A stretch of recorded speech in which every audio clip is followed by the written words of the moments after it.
예, 담임 목사님이 위주에 쉴다 중이신데요. 예, 항상 목사님이 쓰시던 자리에 쓰니까 좀 그 어색한 옷을 입는 것 같은 느낌이 듭니다. 그래서 오늘 성령께서 들려주시고자 하는 말씀이 있는 줄 믿습니다. 그 음성을 꼭 들으시는 여러분 되시길 바랍니다. 예, 오래전에 제가 어떤 설교를 듣다가 들은 예화입니다. 그래서 실화인지 아닌지 확실치는 않지만 우리가 꼭 생각해 볼 만한 이야기인 것 같아서 한번 나눠보고자 합니다. 어떤 목사님이 계셨어요. 근데 어떤 이제 교회에서 그 담임 목사님이 은퇴하실 시기가 되어서 새로운 목사님을 청빙하게 되었습니다. 그래서 이제 좋은 분이 없을까 수소문 끝에 인격도 훌륭하시고 말씀도 아주 잘 전하시는 분이 계셔서 청빙하게 되었어요. 그런데 그 목사님에게 한 가지 아쉬운 점이 있었나 봐요. 그 교회는 기도로 아주 뜨거운 기도로 유명한 그 교회였는데, 그래서 막 성령의 불로 막 불로 하는 교회였는데, 그 청빙되어 온 목사님은 조용하신 분인 거예요. 늘 조용하시고 침묵 가운데 기도하시는 분이었어요. 그러니까 이게 안 맞는 거예요. 인격은 훌륭하고 말씀도 잘 주목주목 잘 전하시는데 기도가 안 맞는 거예요. 성도들이 평균적으로 다 방언 정도는 하고 막 은사들도 나타나는 교회였는데 그 목사님은 방언도 안 하시고 침묵으로 늘 기도하시니까 이게 처음에 잘 안 맞은 거예요. 그래서 그게 빌미가 되어서 사임을 권고받게 되었다 그래요. 사실 이 목사님은 굉장히 좀 억울할 수밖에 없잖아요. 뭐 잘못해서 그런 것도 아니고. 그런데 이것도 하나님의 뜻이겠거니 하고 이제 받아들이게 되었어요. 그리고 사직서를 제출한 다음에 이제 그 다음날 새벽에 새벽 기도회를 인도하는데 마음이 너무 무겁잖아요. 그런데 문득 그 신학교 다닐 때 배웠던 그 헬라어로 주기도문을 배웠었는데 그게 문득 생각이 나더래요. 그래서 이제 그냥 그걸 읽기 시작했어요. 파테르 헤몬 호엔 토이스 우라노이스 하게아스 테토 토 노마수 엘테토 에 바실레시아수. 이게 주기도문 앞부분인 헬라어 앞부분이거든요. 그런데 놀라운 일이 일어났어요. 그 뒤에 목사님 뒤에 선임 장로님이 앉아 있었던 거예요. 가만히 그 목사님의 기도를 귀 기울이고 있었던 거예요. 그런데 목사님이 아니 평소에는 방언 한마디도 못 하시던 분이 갑자기 자기는 평생 처음 들어본 엄청난 방언을 하는 거예요. 헬라어를 안 배웠으면 알 수가 없지 않습니까? 그래 너무 놀란 거예요. 우리 목사님 이런 분이셨구나. 게다가 방언은 막 시끄럽고 막 절제 안 되는 언어로 보통 얘기하는데 굉장히 절제된 언어로 쫙 얘기하니까 엄청난 고수 같잖아요. 그래서 당장 당회를 소집했어요. 그래서 우리가 목사님에 대해 엄청난 큰 오해를 했다. 내가 새벽 기도 때 들었는데 목사님은 우리가 도저히 따라갈 수 없는 엄청난 방언을 하시는 분이다. 당장 이 사임을 취소하자. 그래서 잘 목회하시게 되었다라는 그런 웃지 못할 이야기가 있습니다. 이 이야기를 하는 이유는요. 오늘 우리의 기도를 한번 돌아보고자 함인데요. 우리가 그리스도인의 삶을 그리스도인이란 어떤 사람인가를 기준을 생각할 때 우리 인격이 그리고 우리의 삶과 말이 그리스도를 닮아서 그분처럼 장성한 분량에 이르러 가며 그래서 그리스도의 향기가 삶에서 나타나는 것을 우리가 그리스도인이다 라고 평가하기보다는 어떤 막 영적으로 보이는 것들을 그리스도인으로 또 그런 사람이 지도자가 되기를 바라는 마음이 우리에게 있지는 않은가 가만히 생각할 필요가 있을 것 같습니다. 오늘 저희가 읽은 본문에서도 예수님의 기도를 한번 상상해 봅니다. 동이 아직도 트기 전에 캄캄할 때 그 피곤한 몸을 일으켜서 하나님과의 교제의 자리로 나아가셨던 그 모습을 한번 상상해 봅니다. 그분께서 뭐하러 그렇게 간절히 기도하셨을까요? 어떤 기도 제목으로 그분은 그렇게 간절한 기도를 드리셨을까요? 당시 유대인들은 하루 3번 기도하는 시간이 정해져 있었습니다. 오전, 정오, 저녁 기도 이렇게 3번이에요. 근데 예수님은 이례적으로 그분도 유대인이셨지만 새벽 아직 밝기도 전에 기도하러 가셨어요. 그분의 기도가 어떤 기도였을까요? 예수님이 어떤 기도를 하셨는지 구체적으로 알 수 있는 단서는 그렇게 많지는 않습니다. 하지만 요한복음 17장에서 소위 우리가 대제사장의 기도라고 부르는 그 기도와 그리고 기도를 가르쳐 주신 주기도문, 그리고 또 예수님께서 당신께서 이 땅에 하나님의 뜻을 이루러 오셨다라고 하신 그 많은 말씀들 속에서 예수님의 기도가 어떤 것이었는지 우리는 유추해 볼 수 있습니다. 그런데 예수님의 기도가 어떤 기도였는지 살펴보기 전에, 그래서 우리가 그것을 받아들이기 전에 우리가 한 가지 분명히 해야 할 기준이 하나 있습니다. 그것은 우리가 예수를 믿는다는 것이 무엇인지에 대한 것입니다. 우리가 예수를 믿는다는 것이 단지 예수께서 이루어 놓으신 십자가의 죽음과 부활의 그 열매들을 싹 빼먹는 거라면 그것은 기독교일까 생각해 볼 필요가 있습니다. 우리는 기도하는 대상일 하나님을 인격적인 하나님이라고 부릅니다. 우리는 인격적인 하나님을 알아야 된다. 인격적인 하나님과 교제해야 된다. 그런 얘기를 많이 합니다. 그러나 우리의 기도가 인격적인 하나님을 향한 것이라면 우리의 기도는 반드시 하나님과 또는 그리스도와의 인격적인 교제가 있을 수밖에 없어요. 그분이 인격적인 분이시라면요, 우리가 기도한다는 것은 단순히 우리의 소원을 이렇게 아랜다는 것보다도 그분과의 어떤 인격적인 교제가 있다는 말입니다.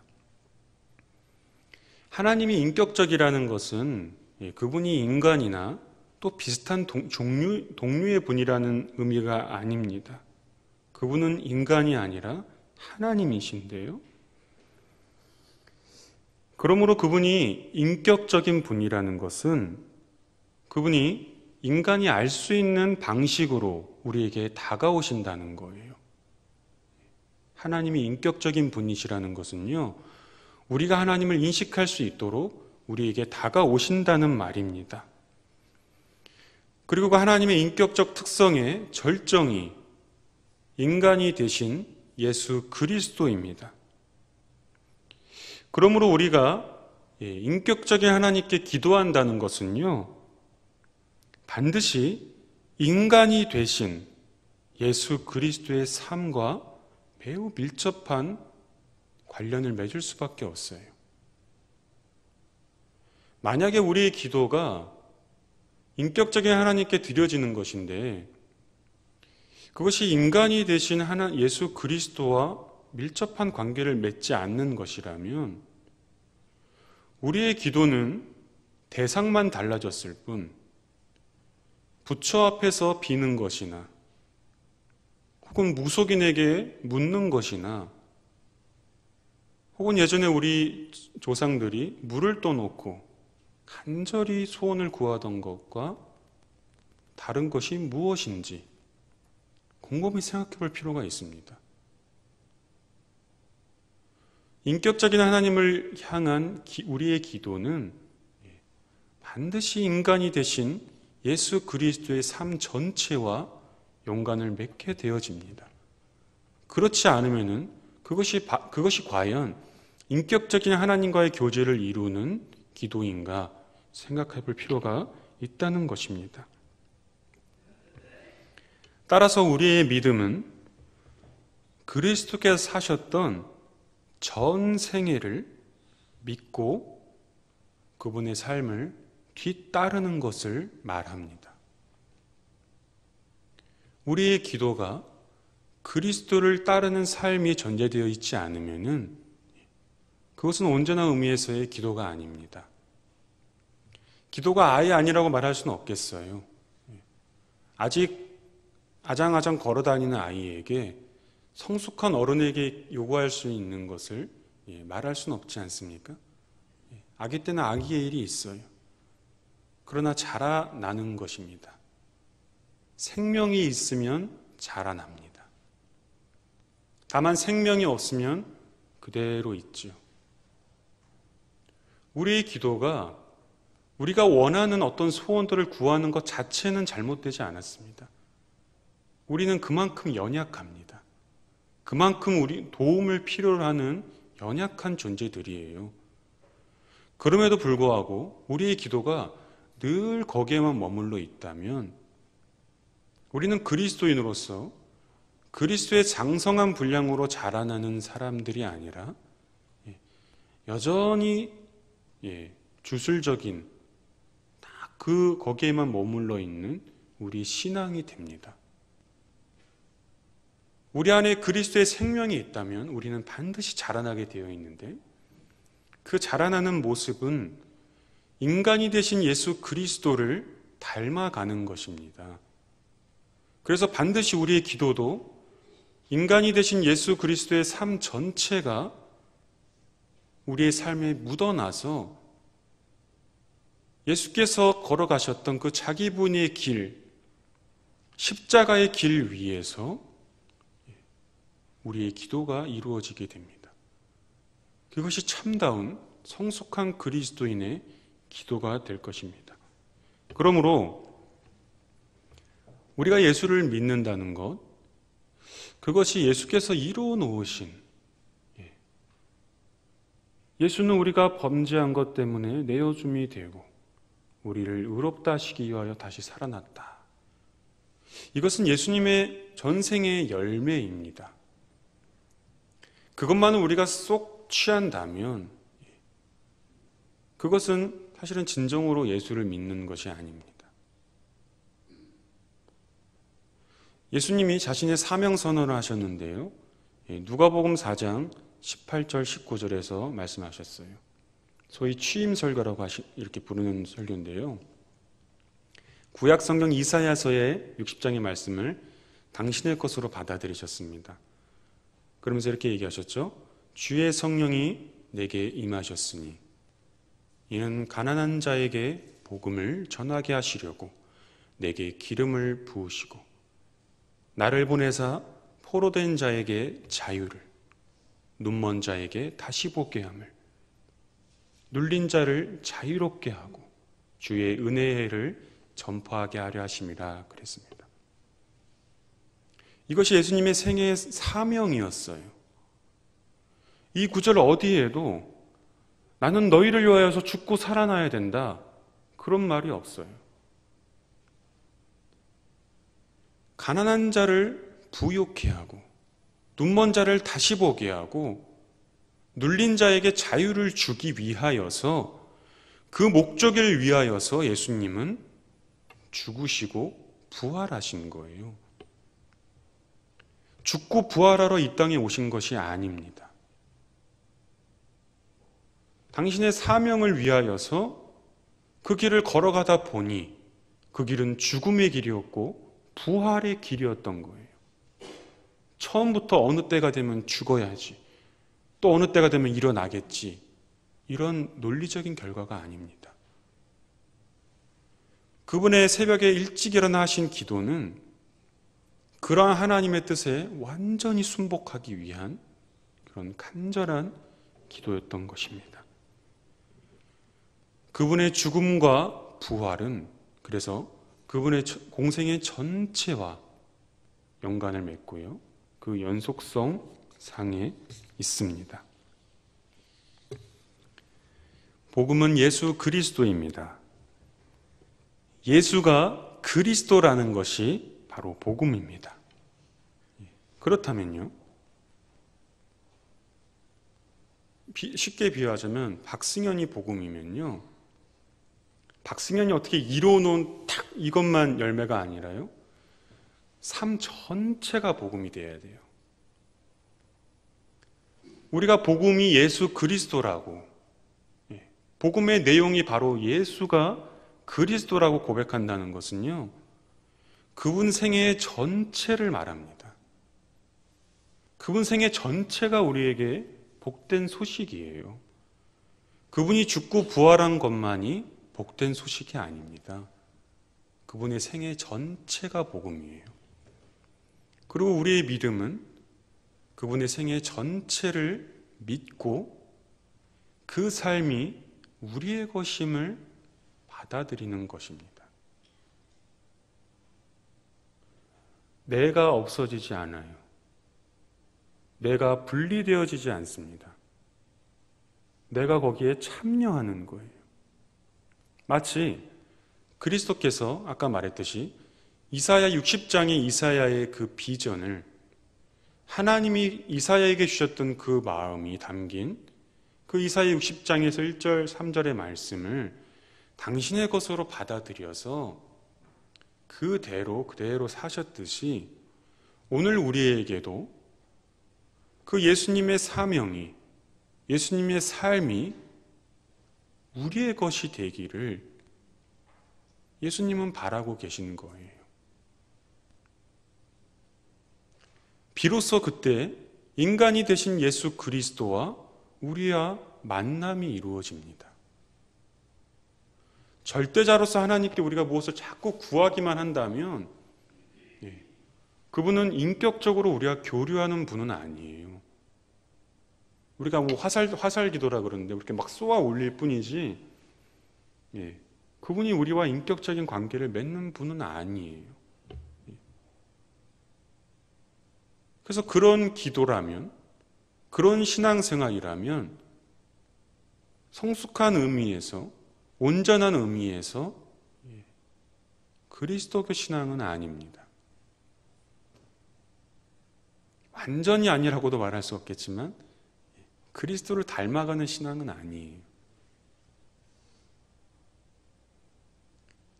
그러므로 예수님이 하셨던 기도, 우리가 그 기도를 본받는다는 것은요, 그분께서 이루어 놓으신 생애 전체를 우리가 유심히 면밀히 살피고 그 뒤를 밟아 나간다는 거예요. 그렇기 때문에 우리는 성경을 읽습니다. 아니면 성경을 읽을 이유가 없어요. 맨 뒤편만 읽으면 됩니다. 그분이 우리의 죄를 사하시고 우리에게 새로운 생명을 주시기 위하여 부활했다, 그 이야기면 되잖아요. 그것만 우리가 믿는 것이라면요. 그러나 믿음은 그 열매를 빼먹는 것이 아닙니다. 그분의 전 생애에 참여하고 자기 부인을 통하여서 하나님의 뜻을 이루셨던 그분의 생애에 우리가 참여하는 것입니다. 그 자기 부인의 삶이 얼마나 어렵고 힘든 것이었던지 예수께서 십자가를 지시기 전 겟세마네 동산에서의 기도를 여러분 잘 기억하실 겁니다. 우리가 나무뿌리를 뽑듯이 기도한다 그러잖아요. 그 기도는 내 소원을 이루어주기 위한 그 나무뿌리를 뽑는 게 아니라요, 나를 부인하기 위한 기도입니다. 그만큼 자기 부인이 어렵다는 것이죠. 하나님의 뜻에 완전히 굴복하기 위한 땀이 피가 되도록 기도하신 것이 바로 겟세마네의 기도입니다. 그분이 그러한 고초를 겪으면서 완전한 자기 부인을 위해서 기도하셨다는 그것이 단순히 우리를 위하여서 그렇다는 것으로 받아들인다면 그건 사실 우리와 별 상관이 없는 내용입니다. 그러나 우리의 기도가, 우리의 신앙생활이 정말로 그리스도를 닮아가고 인간이 되신 예수 그리스도의 삶 전체를 받아들이고 그 뒤를 따라가는 것이라면 그 자기 부인의 기도는 바로 우리의 것이 되어야 합니다. 그것은 우리의 기도예요. 그만큼 자기 부인이 어렵다는 것입니다. 정말로 그 길은 좁은 길입니다. 예수를 몰랐습니까? 제자들이나 수만 명이 따라다니던 그 무리들이 예수님이 하신 일을 몰랐습니까? 그들은 직접 눈으로 목도한 사람들이에요. 그런데 정작 자기 부인의 길 앞에서는 다 돌아서는 거예요. 아무도 그 길로 가지 않았습니다. 예수님이 죽으신 이후에 성령이 찾아오자 비로소 그 성령을 받은 제자들만이 자기 부인의 길로 갔습니다. 그들의 삶이 꼭 예수님을 닮았어요. 사도행전을 보면은 바울과 베드로가 중심이 되는데요. 그 둘의 삶을 가만히 살펴보면요, 정확히 예수님이 사셨던 그 길을 그대로 걸어간 걸 볼 수 있어요. 하신 일이나 자기 부인이나 고난을 겪음이나 전부 그대로예요. 예수를 믿는다는 것은 그분이 사셨던 그 생애 그대로 내가 사는 것입니다. 그렇지 않다면은 우리의 소원을 보다 더 잘 이루어지기 위한 그리스도교라면 그것은 정말로 종교에 불과합니다. 생명 없는 종교에 불과합니다. 또 하나 예수님의 기도가 어떤 기도였는지 살펴볼 수 있는 것이 요한복음 17장에 소위 우리가 대제사장의 기도라 그러지요. 예수님께서 하나님과 우리의 중재자로서 대제사장으로서 기도하신 그런 기도입니다. 그 기도를 한마디로 하면 하나됨이에요. 예수님은 하나됨을 위하여서 기도하셨어요. 내가 아버지 하나님과 하나 된 것처럼 저희도 서로 사랑함으로써 하나 되게 해주십시오 라는 것이 요한복음 17장의 예수님의 기도입니다. 그 기도는 교회를 위한 기도예요. 우리 한 사람 한 사람을 위한 기도이기도 하지만 교회를 위한 기도예요. 여러분이 이 자리에 있는 것은 그냥 있는 것이 아닙니다. 나 한 사람 쏙 빠졌다고 해서 괜찮겠지라는 그런 의미에서의 교회가 아닙니다. 여러분 한 분 한 분은 목양교회에 그리스도의 몸된 머리가 그리스도인 이 목양교회의 지체들입니다. 그래서 여러분 한 사람이 빠지잖아요. 그러면 이 교회가 정상적이 안 돼요. 한 사람이 아프면 그 공동체는 정상적일 수가 없어요. 그리스도가 우리의 머리 된다는 것, 그리스도가 우리의 몸이라는 것은 그런 의미입니다. 결코 우리의 전체와 무관하지 않아요. 그리스도의 죽음과 부활, 전생에는 그래서 우리 교회와 연관이 있습니다. 예수께서는 우리로 교회되기 위하여서, 우리로 하나 되기 위하여서 자기 부인의 길을 걸어가셨어요. 그 결과가 십자가의 죽음이며 하나님의 능력으로 부활하신 겁니다. 그것은 결과예요. 예수님의 삶 전체는 그분의 하나를 미리 됨으로써 열매를 맺고자 했던 것은 바로 이 교회입니다. 이 교회를 이루시기 위하여서 그분은 그 길을 걸어가셨어요. 그렇다면 우리도 같은 길에 서 있습니다. 우리도 같은 길에 동일선상에 서 있습니다. 자기 분이 되지 않으면은 공동체가 죽습니다.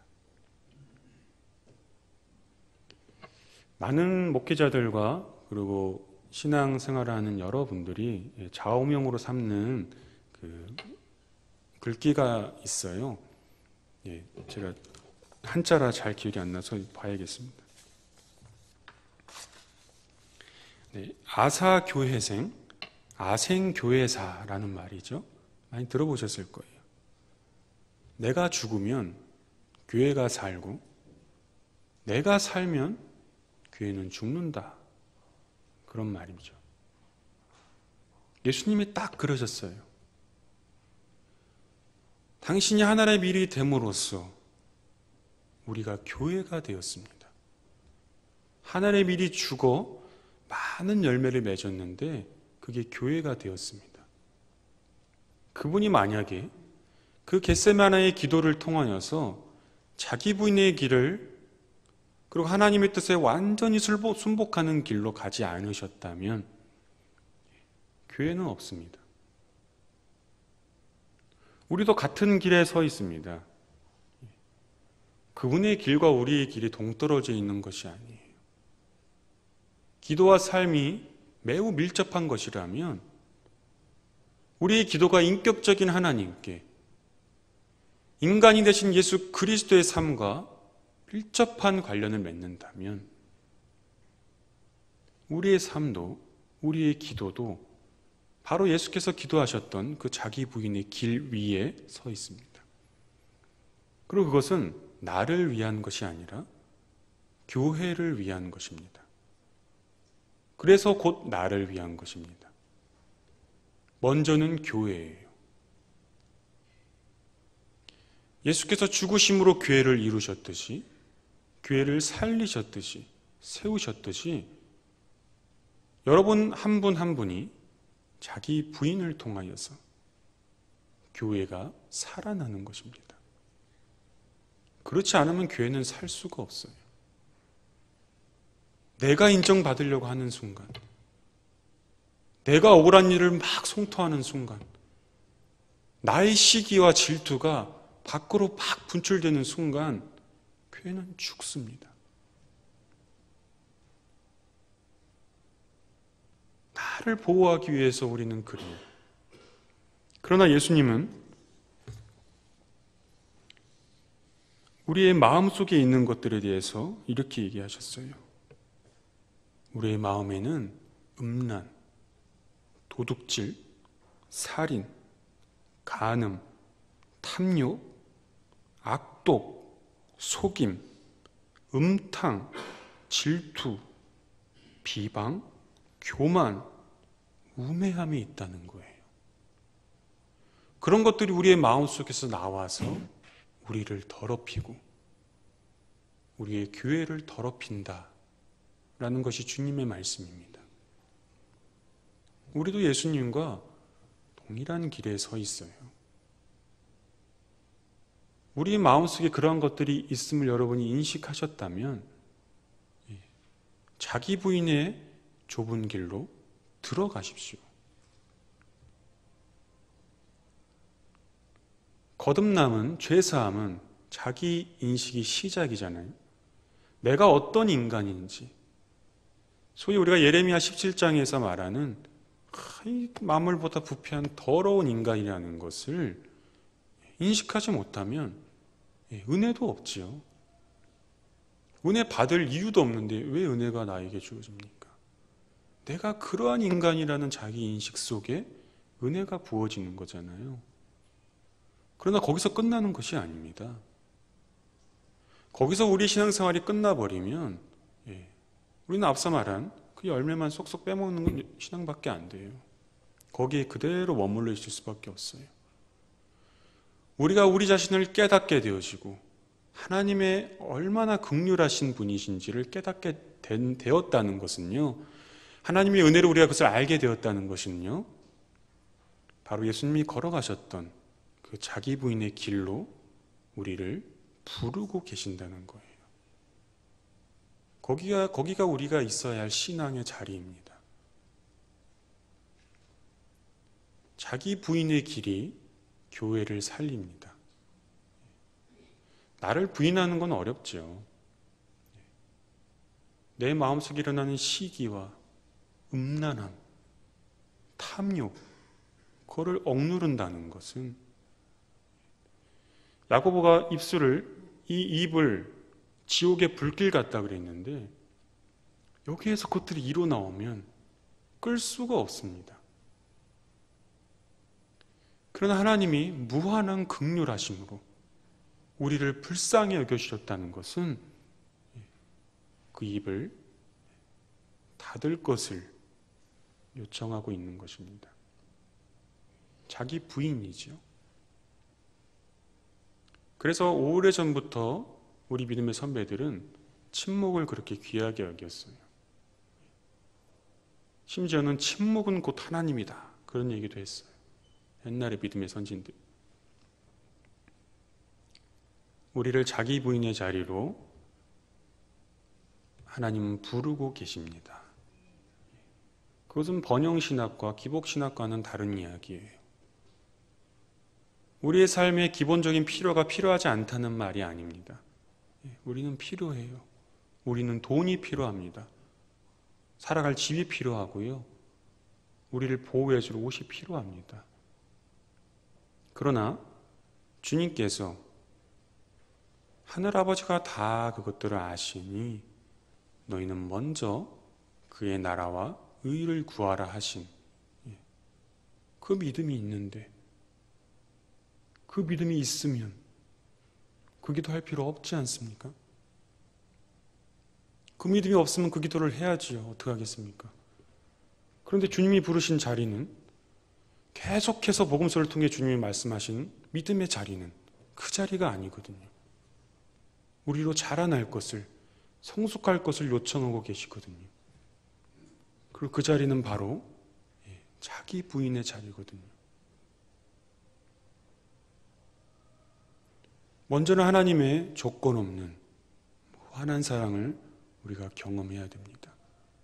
마태복음 18장에서 그 용서할 줄 모르는 종은 분명히 머리로는 자기가 1만 달란트를 탕감받았다는 것을 알지만, 체험이잖아요. 머리로만 아는 것도 아니에요. 체험적으로 아는 거예요. 1만 달란트를 탕감받았어요. 그런데 돌아서자마자 자기에게 100데나리온 빚진 사람의 멱살을 팍 잡지 않습니까? 결론이 그렇죠. 너희가 마음의 중심에서 하나님 용서를 경험하지 못했으면 너희도 용서하지 못한다. 그래서 하늘에 계신 너희 아버지도 너희를 용서할 수 없다. 그렇게 얘기가 되잖아요. 정말로 하나님의 조건 없는 용납과 긍휼하심을 여러분이 경험했다면, 여러분이 있어야 할 자리는 계속해서 그것을 노래하는 자리가 아니라 여러분의 일상의 삶은 자기 부인의 자리입니다. 이 주일에 와서는 서로 성도가 모여서 그렇게 하나님이 우리의 삶에 일하셨음을 노래하고 찬양하는 자리가 되고요.